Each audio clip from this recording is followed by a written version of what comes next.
Hello and welcome to Just Africa, reaching you live from our studios in Lagos. The program looks beyond the headlines to explore the nuanced realities shaping our continent. And today we are diving into a topic that often sparks debate: the role of humanitarian aid in Nigeria. We often see images of crisis and vital work of aid organizations.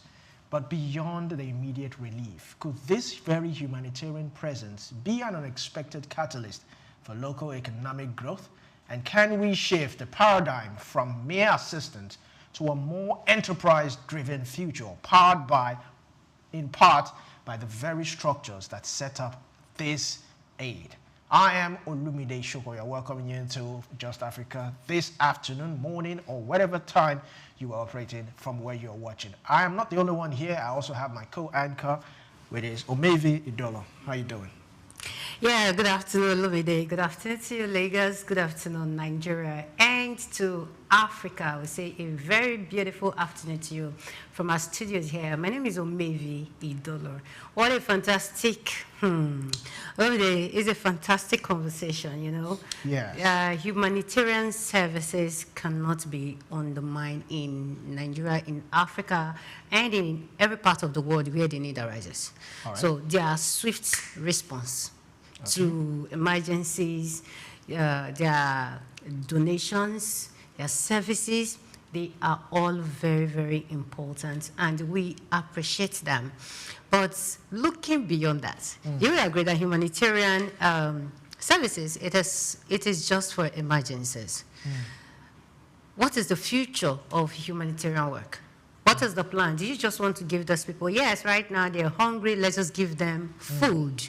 Now they need shelter, like people, some of our brothers in the northern area where they're displaced due to insecurity, and they're displaced. You just think of giving them tents for the time being. You build an IDP camp, and is that all? What's the future?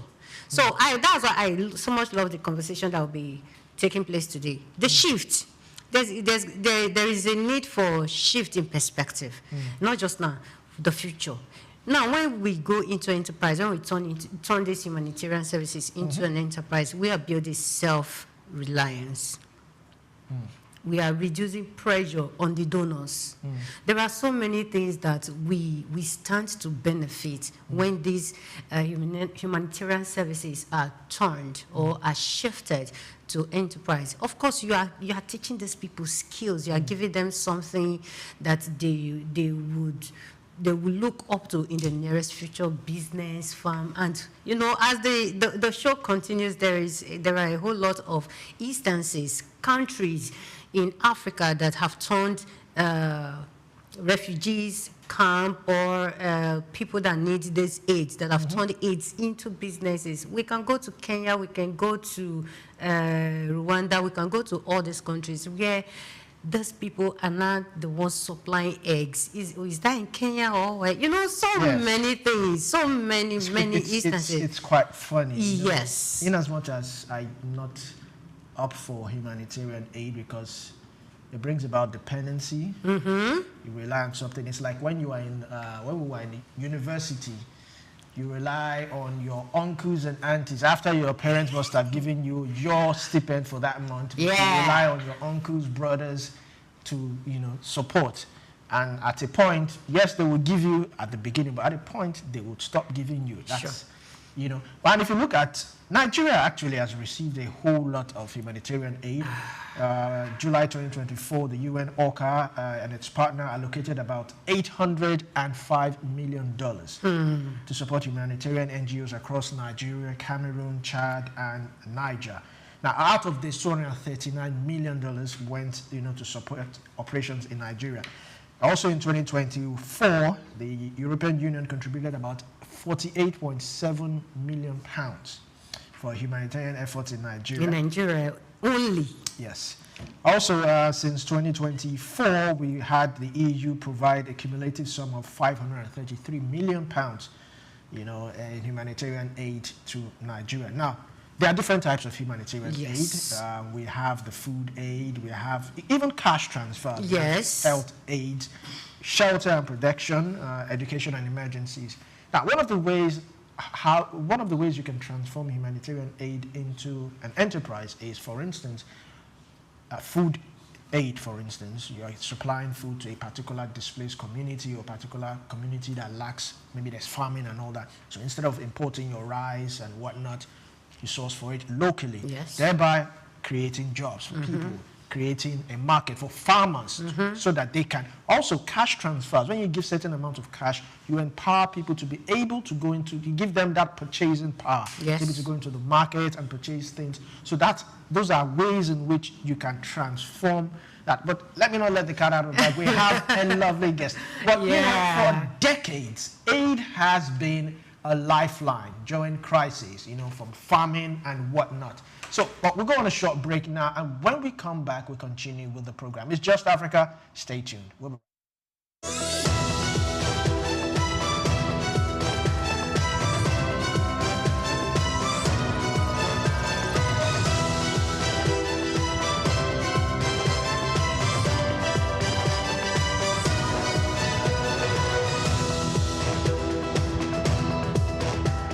Afrobeats is a classic overnight success story, except it didn't happen overnight. I'm happy to be here. One of the key things about the Omniverse is that it's designed to go beyond an event and designed to be fully something that people can engage beyond the summit. The point being that Nigeria has so much to bring to the world in terms of these things, but we will be bringing fresh energy, fresh ideas, a fresh engagement, and we're obviously open to collaboration.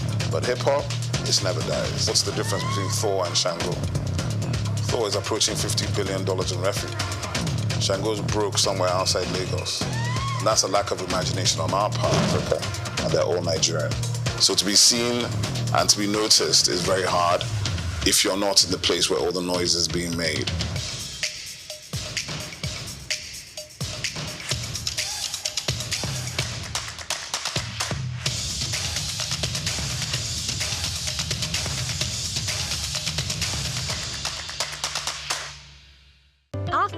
Africa Development Studies Center, ADSC, we are committed to driving sustainable growth and development across Africa through innovative training and research.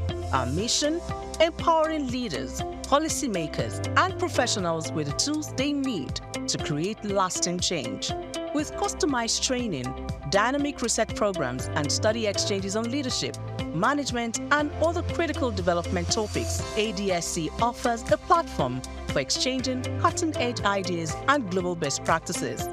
We provide comprehensive services in research and consultancy, capacity building and training, education programs, publishing, and knowledge sharing. Our esteemed faculty, composed of seasoned experts and researchers, ensures a learning experience that is insightful and practical. We specialize in policy development, implementation strategies, monitoring, and evaluation. At ADSC, learning is engaging and enjoyable.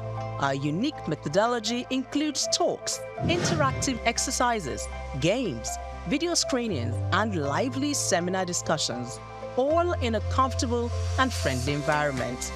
Ready to make an impact? For more information, email us at info@adstudycenter.com or call +234 912 439 2362. Visit us today at www.adstudycenter.com to explore our programs and upcoming events. Africa Development Studies Center, rethinking development for Africa.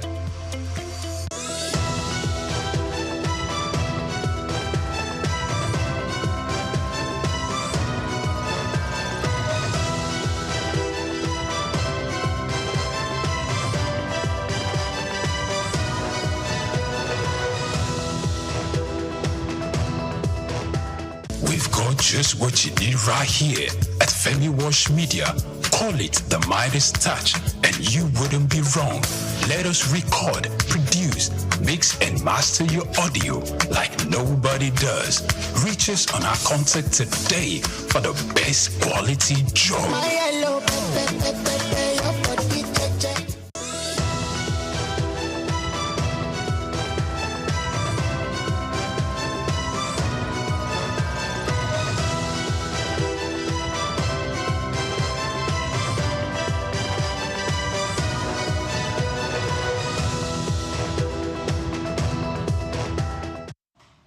Welcome back to Just Africa. Today we are looking at how humanitarian work can fuel local African economies. Now, joining us live in the studio here in Lagos to unpack this complex and crucial issue is Kehinde Olushola Adiaga. He is a veteran journalist, financial market analyst.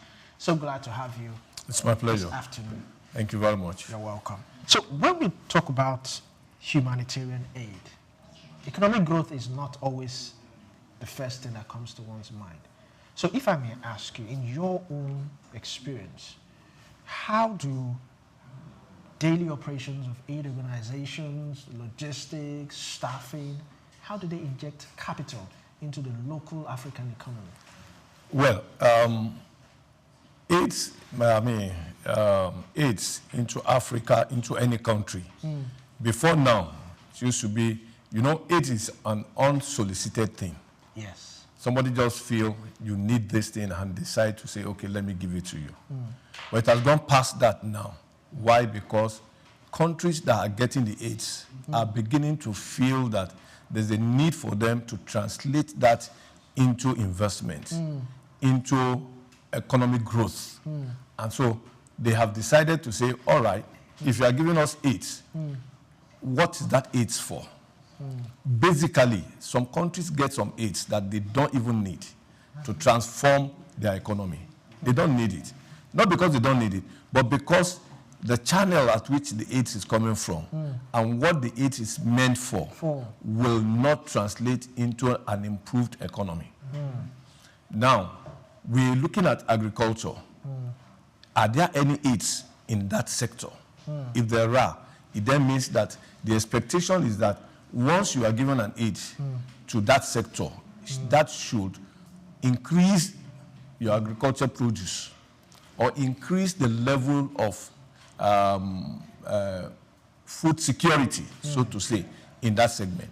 So if that is done, then you can simply say, oh, we are getting somewhere. But if it is not translated into that, it doesn't make any sense. Why? Because, for instance, you give me an aid, and maybe you say, okay, you are giving me, like federal government is doing presently. Let's come back to Nigeria, that they are giving some money to the vulnerable ones, and they are saying they are doing it in tranches, 25,000, and they are doing it in 3 tranches, meaning 75,000. If you give somebody 75,000, what is that 75,000 going to do in the life of that person? The person will just take it and eat it without necessarily thinking of the future. Thinking of the future in the sense that this 75,000 is not going to be a regular thing. It's just a one-off thing. So rather than eating that money, why not go into a small business that can help you to stand on your own for the future? So this is what some countries have seen that have made them to feel whatever aid that is coming, if we can have an information, statistics about it, we can grow our economy too. So if it's coming from the agricultural sector, then what that means is that we are targeting, all right, already the government has made provision, but because the provision is not going to be enough, the aids that is coming in will just be like a palliative, like a support to ensure that what the government has provided, that one will support it or assist it. And that is what we should be looking at as we speak.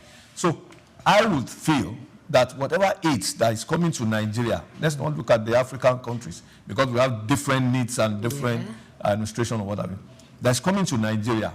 Who are those bringing those aids? What is their intention?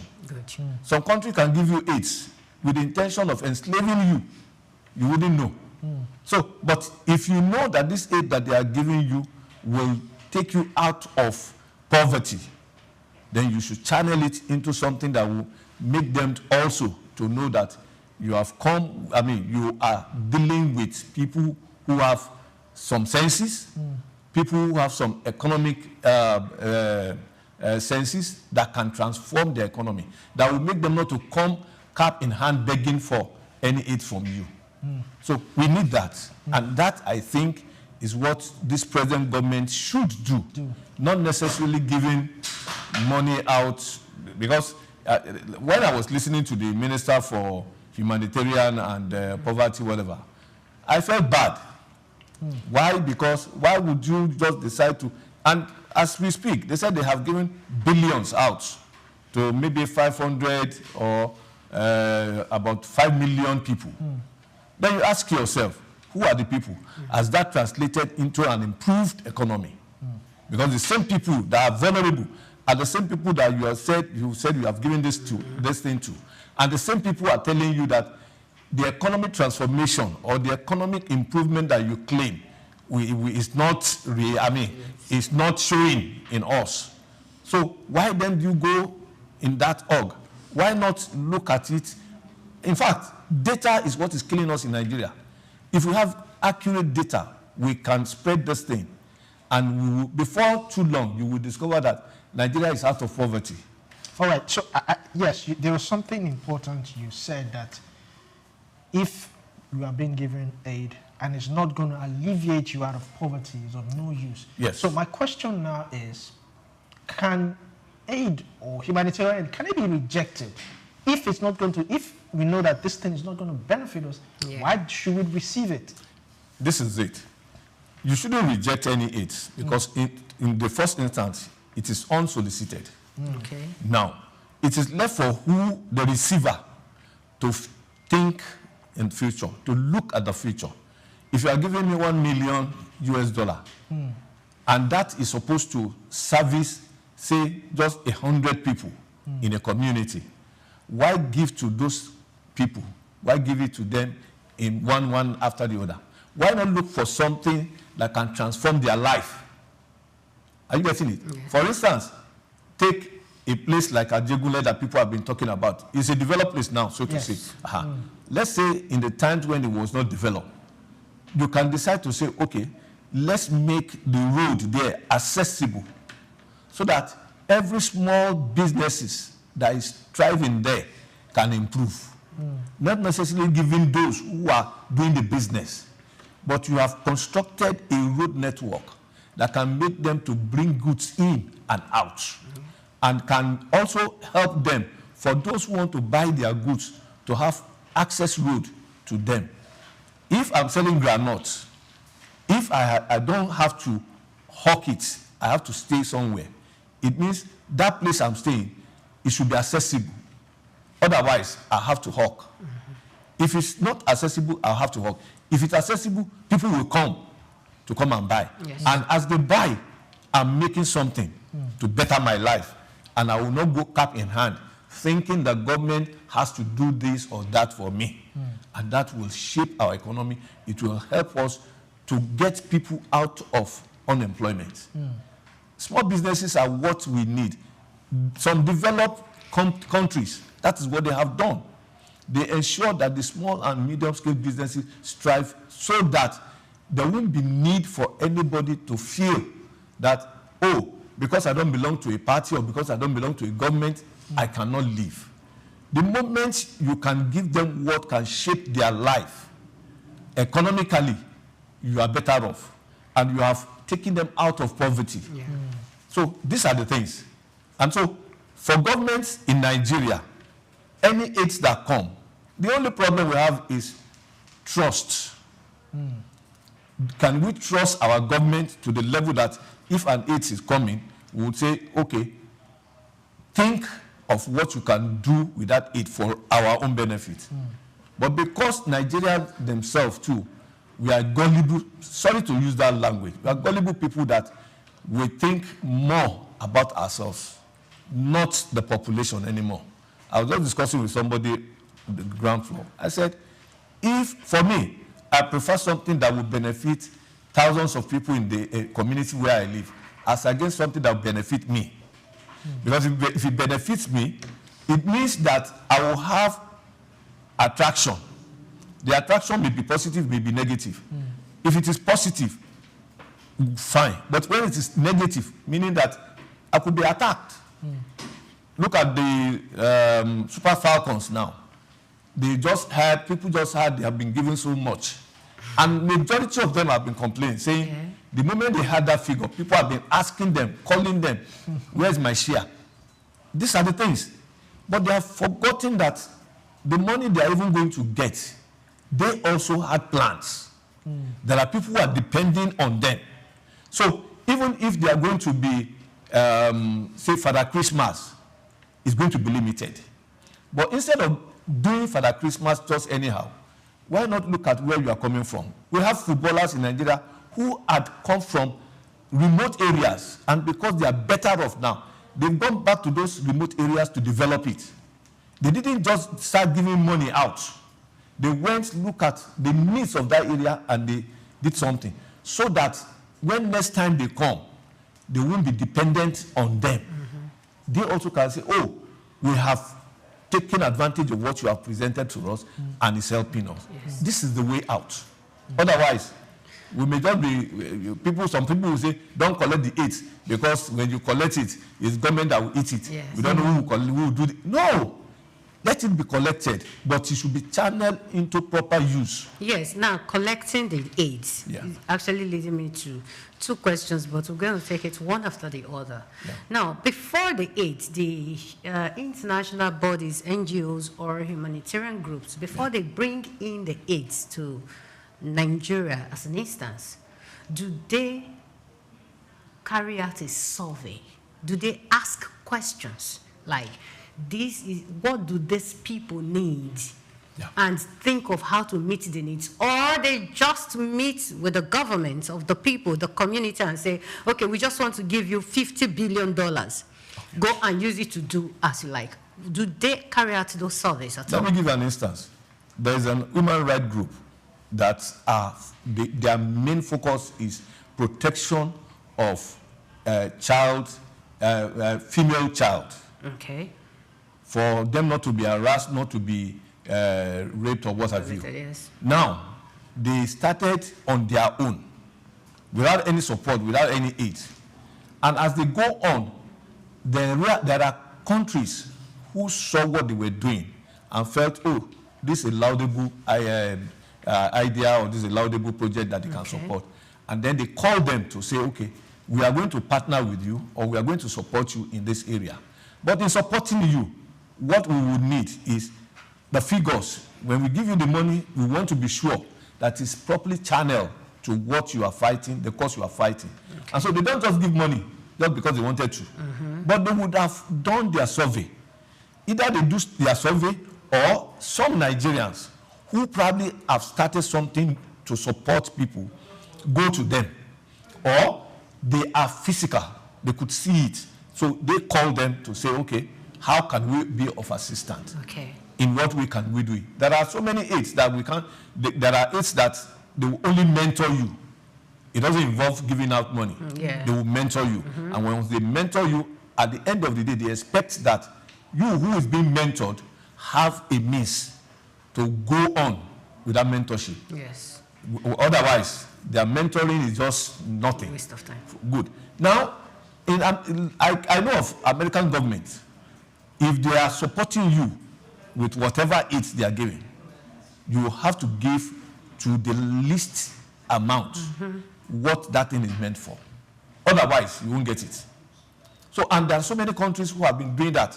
They will be willing to support you, but they want to be sure that this money they are giving you, or this aid they are giving you, has a proper record.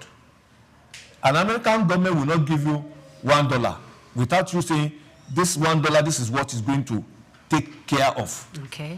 Even if you have, there's going to be 1 pen that you cannot account for, they will tell you, no, tell us the figure. They don't believe in, say, logistics or whatever. The logistics that we are talking about, give us everything around that logistics. That's what they want. And so it is something that countries, developed countries, believe in, because they also benefited from some aids. It may not be financial aids, but we have some other aids. It could be humanitarian aids, it could be education, it could be anything that can assist the growth of their own economy. Okay. So because they see it in that perspective, they are willing to also do that to other less developed countries so that they can come up. I think that's what is happening. All right. Not that it's not a free money. Okay. And like I said, for every aid, there is a motive behind it. Yes. Definitely. There's a motive behind Okay. it. We may not know the motive, but because they are the giver, they know why. And the moment they see that it's not going through their motive, they And you stop don't it. think the people deserve to know the motive behind the giving of that particular If I want to give you money, Yeah. would you be asking me why I'm giving you that money? Okay. You can't ask me. Yeah. The only thing I could do for you is, okay, I'm giving you this money because I feel you need it. That's the highest I'll tell you. But within me, I know why I'm giving you. I probably gave you that money because I thought, oh, this is somebody who's brilliant, and if I can support him or her, he can get to this level. Yeah. And I do it. But the moment I see a derailment, I withdraw. Yeah. That's it. Okay, so you talked about trust Yeah. and data. Yeah. That now we've seen the Ministry of Humanitarian Services and all that, and apart from that, we've seen other aids being given in millions and billions of dollars in naira in Nigeria. Yeah. But what we hear is and most Nigerians now on trust issues, they believe that, in quotes, audio money. So when this money is given, you hear people say, it's not real. But some time ago, I was in a summit, and one of the people that came is an SSA to the president, and he said something that the moment a certain amount of money has been appropriated, that money is out already. That it is lying somewhere. Someone is already in charge for that money to be disbursed. Yeah. Now, we have seen data. We've seen news, so amount of money, and just as you rightly said, using our IDP again as an instance, the people are still there. There's people, but this money are being given out. Who is to be held accountable? Great. Why are we not having data? Who is to be held accountable for the aids and for not having accumulated data? All right. We all have our own part to play. Majorly, those who have the major part to play are the media persons. I remember there was a year somebody came to the capital market to raise funds. And the question I asked the governor then is, you're trying to raise this amount of money. What do you want this money for? Can you be held accountable for this money? And the governor then, fortunately, he's now the president, said, hold me accountable. And I said, okay. I didn't stop there. I followed the implementation, the deployment of the fund. Then they were to do some roads across Lagos. In fact, an elderly man in my community, the moment he saw that, he said, hey, they have collected the money for political reasons. This is this. The man has sold Lagos. But because of that statement, I decided to follow up. And every now and then where I see construction, I ask, who is responsible? And they tell me it is Lagos State government. Sorry, I'm using the They will say it's the government. I said, okay. Then when it was time for that thing to be liquidated, I still asked the same question. And I said, sir, would you say you have accomplished your mission with the fund you came to raise from the capital market? And he said, go to this place, go to this place. He mentioned streets that they have done the roads. And these are places where I have also visited to be sure. And so when I saw it, I said, okay, I'm done with this. And I was not bothered, I was not worried again because I know it was well deployed. Yes. So what I'm trying to say is the media need to do more of work. If any money is received and deployed, the next thing is for us we can do it secretly. I remember there was a time, Net Fund, which is supposed to be for institutions. I had an information that the registrar then was just dishing out money to council member because we have senators among them, we have obas and emirs among them. And when I looked at the figure, I discovered there are some figures that are mind-blowing. Billions already allotted. You can't see anything. For instance, I went to LASU because in one of the information they pushed out was that they are building new buildings for LASU. I went there, what I saw was renovation, not new building.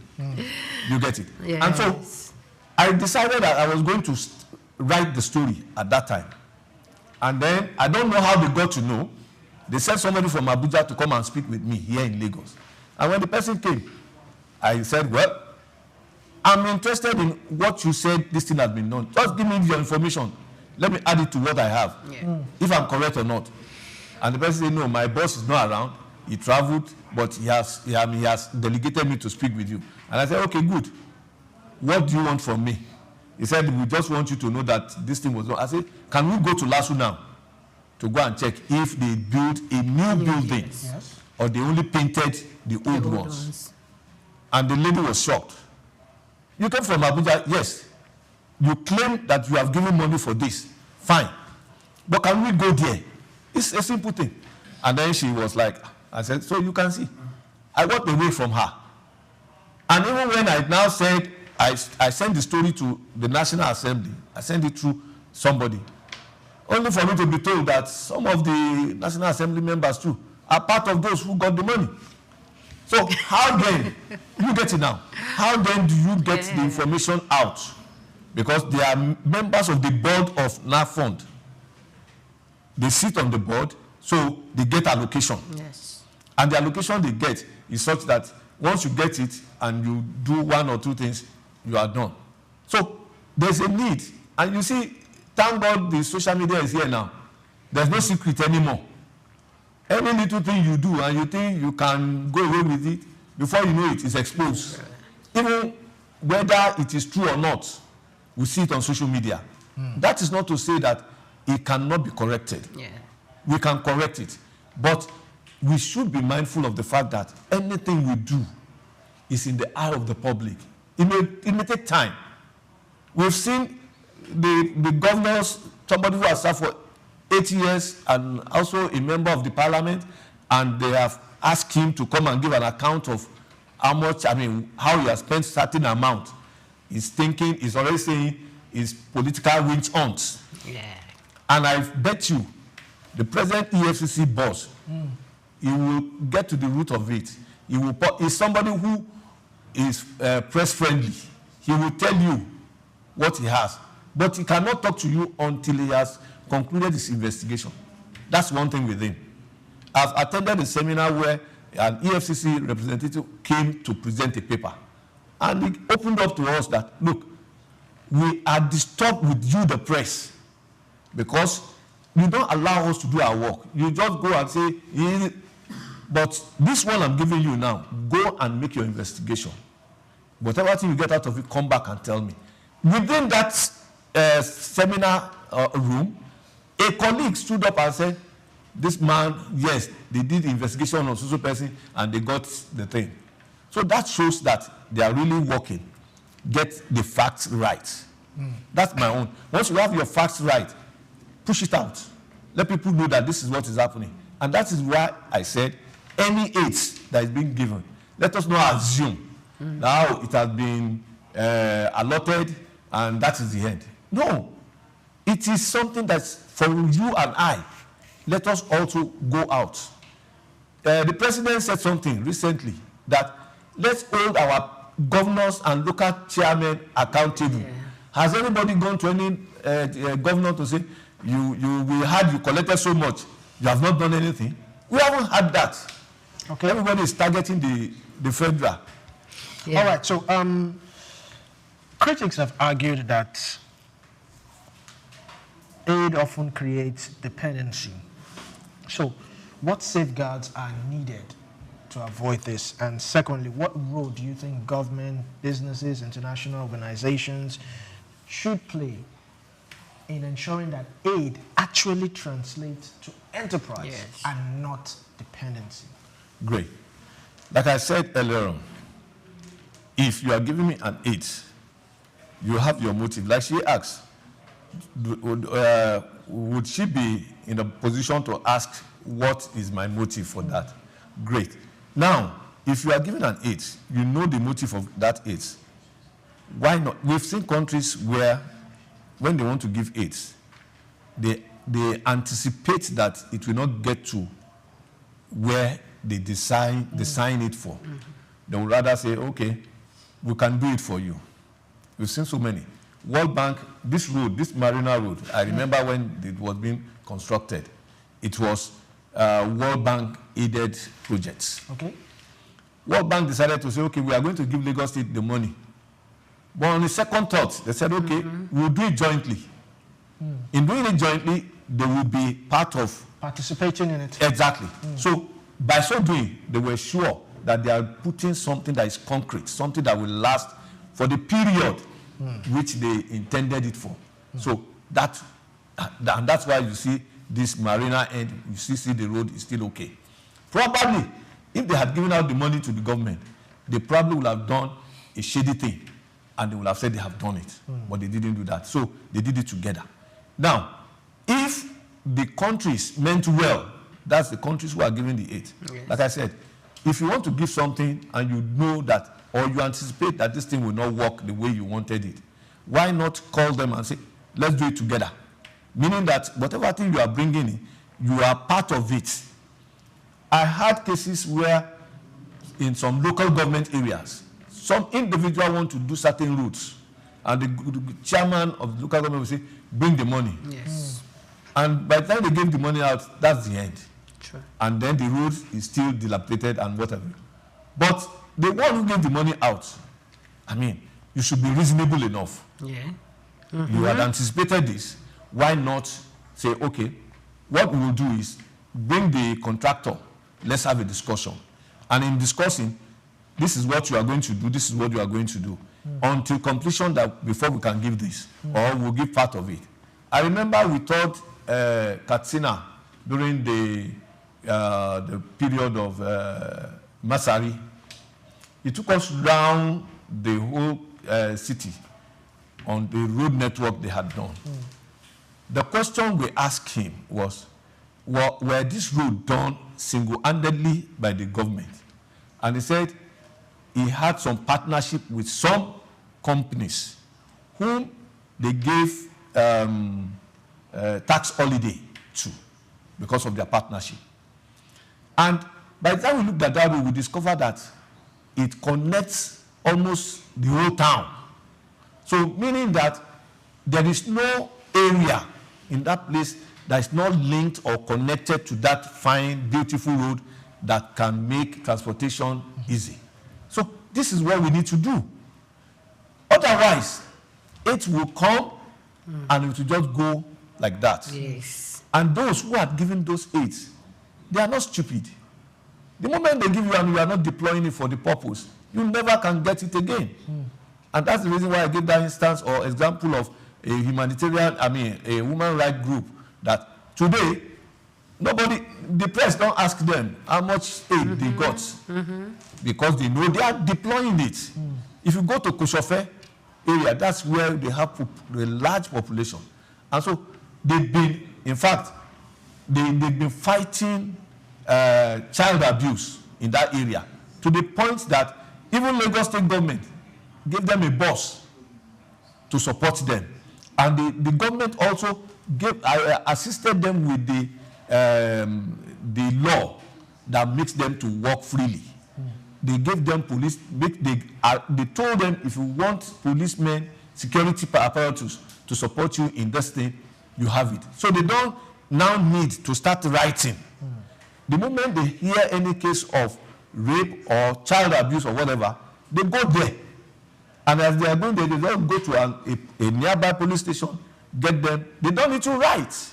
So all the protocols have been dropped for them because they are practicalizing it and people are seeing what that money is meant for. Yes. So these are the things. If we can continue in that light, we'll be a better place. Yes. Okay. And then every country that wants to support us will come. And you know that those support also will infuse into economy. For instance, if where you are residing is a place where, let's say, the produce there is yam. You can imagine if it's motorable. It means whoever is selling at that area, in those areas, will have market for it. Because anybody wants to buy here will go there without any hindrances. And once that happens, that environment will be transformed economically, because tax will come from that end. I think what government needs to do now, since they have brought the issue of tax policy and what have you, and they have streamlined it to the level that you know what you will pay or who will pay or who will not pay. The second step they need to do now is to go to all the parks, all the markets where there are indirect tax payments. But I say indirect because a cart pusher who is struggling to build his business, some boys, call them area boys or whatever you call them, hijack them and say, you have to pay this amount. Whereas these ones are not in the tax net. Yes. So why would you disturb them? Somebody who is selling, who is barely struggling to sell 5,000 in a day, you are tasking him or her of 500 naira. If that 500 naira goes out of his business or her business, you know what that means? It means that person cannot, add more to what he or she has. All right, so in rounding up, I would like to ask this. You've talked about how building infrastructure would go a long way in helping people, not just giving them money, but building infrastructure so that they can also thrive in their daily business. So, but I'm also looking at skills. So I would like to ask in final that how can programs, aid programs, be designed not only to just bring relief, but also to equip people in skills, resources, market access, so that they themselves can become self-sufficient. You recall, I talked about mentoring. Yes. The government of America believes more in mentoring people. The reason why they believe in that is because when they mentor 1-2 persons, they know there is a addition, not a subtraction anymore. Because that 1-2 person they have mentored will also develop to mentoring others. And so in that, as you go in that line, you discover that you are increasing the level of employment and causing unemployment to be something of the past. So that is the channel we should go through too. If we must support, it shouldn't be that, like I said, don't just give money. Teach them how to utilize that money. Yes. Like the saying say that teach me how to fish. Not giving me fish to eat. So the moment you can teach them and then they continue in that stream, it will improve our economy, it will widen our economy. We talk about small scale businesses.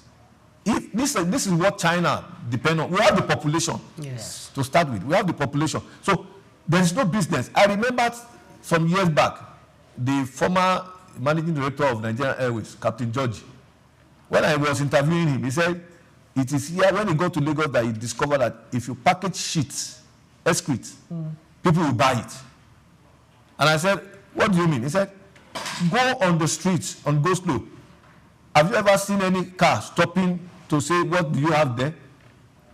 Just tell them this is the thing, they will pay, collect, without knowing what is there. So that is not to say that I support, or he or she supports what is bad. But what he was trying to say is that there's a market. There's a market. Everywhere there's a market. And the moment there is a market, there is economic value. Because the government also will get out of it, a tax out of it. I just talked about somebody who got a tax holiday because he partnered with a government. It's the same way. There are some big names that we have today who had tax holiday. But I normally ask, I put a lacuna. And the lacuna is, if you get a tax holiday, how do you impact it on our economy? Okay. If we are not impacting it on our economy, you don't deserve that tax holiday. But tax holiday is supposed to be a relief for... That's what I'm saying. But it must impact. For instance, if you have a product that you sell for 10 naira, and you got a tax holiday, what that means is that 10 naira should reduce, so that it can be affordable to everybody. Okay. But if it's not reduced, the money you are not paying to government then they should not allow you to go away with it. Okay. You pay that tax, so that the tax you are now going to pay will help the government to provide what you didn't provide. So there's no way we can go in that manner that our economy will not improve. Yes. Let everybody who is involved know that they have a responsibility first to the economy, to the Nigerian government. Not me, but the Nigeria as a country. If I have that mindset that anything I'm doing it to see where Nigeria should be, it will help me. Yeah. Otherwise, everybody will just do what pleases them, and then the same people will be crying that the government is not providing. Government don't necessarily need to provide everything. There are certain things government will provide. You as an individual should also provide some other things or support the government in what they have provided. So to get to that question you have asked, it means that whatever aids that has come in place should not be only aids that will just reduce us to nothing. It should be aids that will elevate us. It should be aid that will transform our economy, so that when it is transformed, it will be better for everybody. And we will less depend on those aids. Today, the president is all over the places canvassing for investment. You can only canvass for investment when there's stability, when there's security, because money goes to where it's secured. If it's not secure, they won't go there. You can go to you can go to the whole world asking for people to come. If they don't see the level of security and stability and trust, nobody will come. Sure. So these are the things. Yes, thank you very much, Mr. Kande. Now, another thing that as much as people are clamoring for a shift in perspective, shifting from aid to enterprise, there are still some existing challenges. There are people who don't want this aid to stop. Take it or you leave it. There are people who are benefiting from it.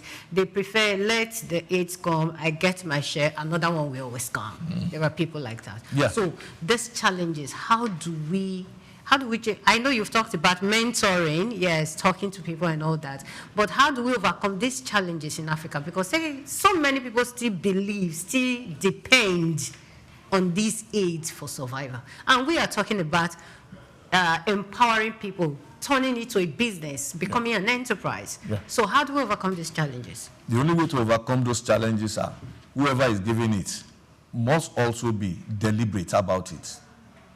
Would you want to see an economy improved? Okay. Or you just want to say, I want to be seen as the godfather? If the essence of you is to be seen as the godfather, you are not helping that country. Because there are certain things that you will know. Like I said, some countries will not give you that cash without them seeing that there is an element of trust, element of deployment of that thing for that purpose. Yeah. So for us to overcome those challenges, the people who are giving it must also be deliberate about it, to say, we want to give you, but we want to be sure that you are deploying it to the right channel. If you are not, we stop our aid. Okay. America, when Donald Trump came in, he said so many things, policy-wise. And the countries that are affected were like, wow, this thing is going to be so bad. Yes, he has said it's a policy statement. But haven't realized that this thing is not only going to affect us. It's not only going to affect those countries, it's going to affect America too. He's deciding now to shift. For instance, the health aids, which every countries have been enjoying as a result of U.S. Benevolence Act. When he stopped it, you know how many countries have cried foul. We know how many people have died as a result of that stoppage. He didn't deliberately stop it, but he discovered that it's being used as a channel, channel of siphoning money.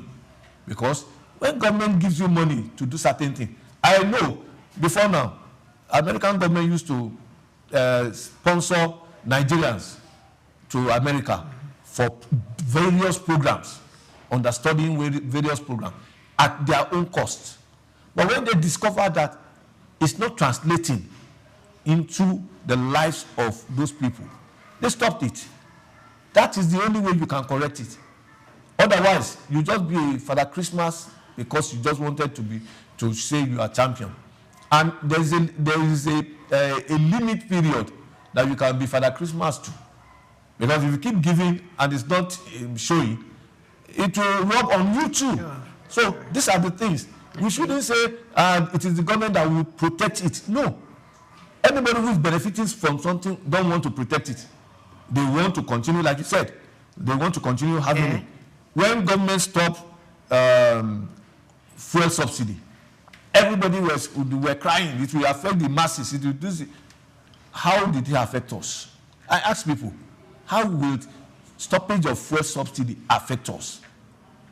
If our state governors that are now collecting the money utilize it for that purpose, it wouldn't affect us.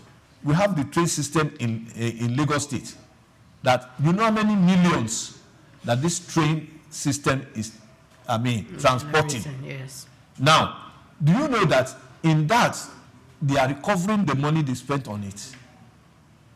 Because if you look at the train system now, every day on a daily basis, in fact, I sat down one day and I said, Lagos State must be in billions now with just that system alone. Yeah. Because it's a daily affair. It is. And they have almost 4 trains running across daily until maybe around 8 before they close. Actually. All right. So you can imagine the amount of money they will have made within that period of time. So now collect that same amount of money, translate it into another thing.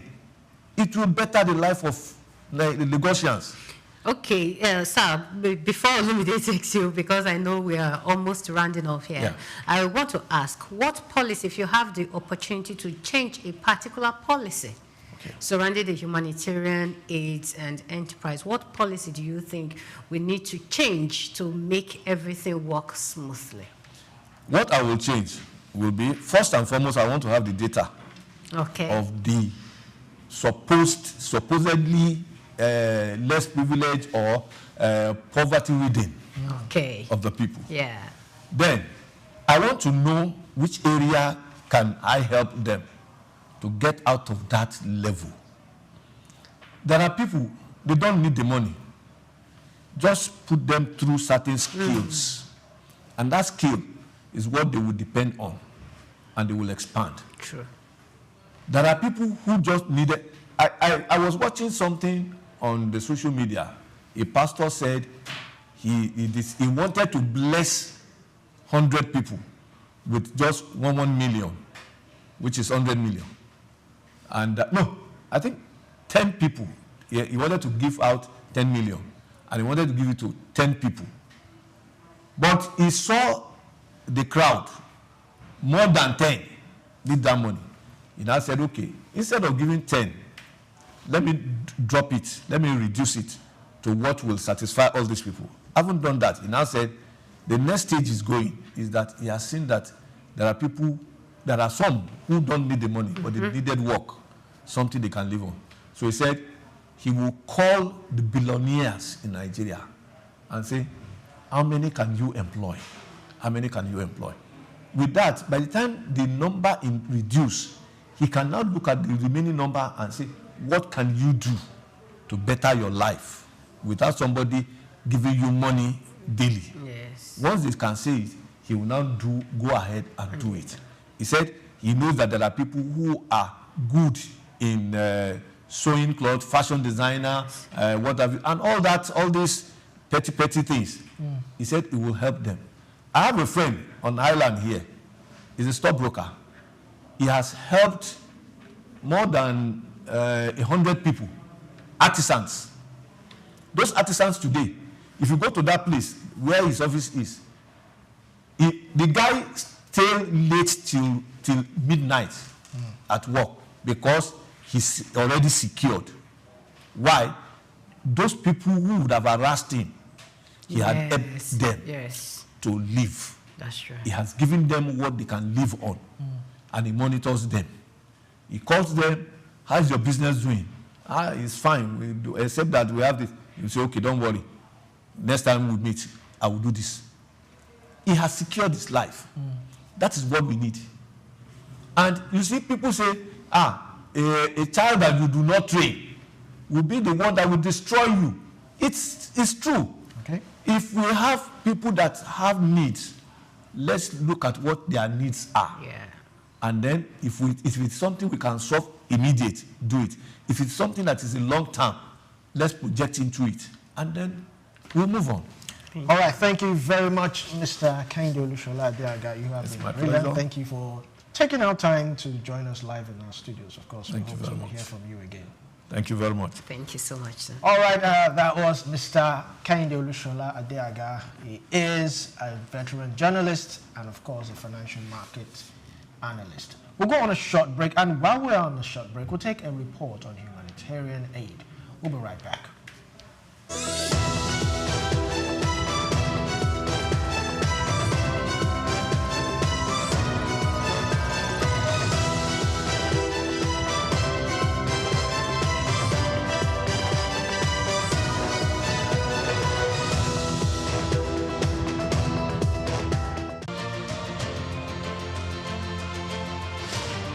Humanitarianism is, at its core, the act of caring for others, taking action to relieve suffering, protect life, and promote dignity, even when the challenges seem overwhelming.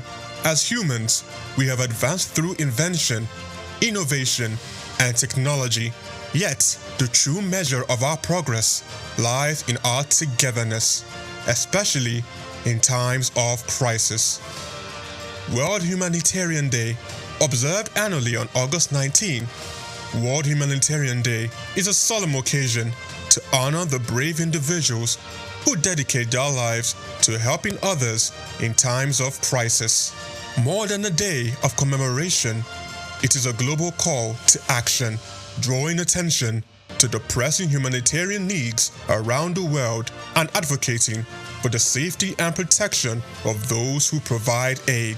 The day serves as a powerful reminder of the fundamental human spirit of solidarity and compassion, especially when faced with adversity. The origins of World Humanitarian Day are rooted in a tragic event that highlighted the immense risks faced by aid workers. On August 19, 2003, a devastating suicide bomb attack on the United Nations headquarters in Baghdad, Iraq, claimed the lives of 22 humanitarian personnel, including UN Special Representative Sergio Vieira de Mello. In the aftermath of this tragedy, the United Nations General Assembly officially designated the date as World Humanitarian Day in 2008.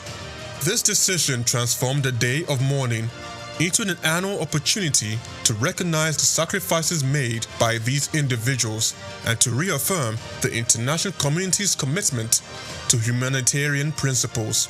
The day's purpose is multifaceted. Primarily, it pays tribute to the courage of aid workers, both those who have perished and those who continue to serve in dangerous environments. Their work challenges humanitarians face, from underfunded operations to targeted attacks, and demands accountability from world leaders to uphold international law. Each year's campaign, led by the United Nations Office for the Coordination of Humanitarian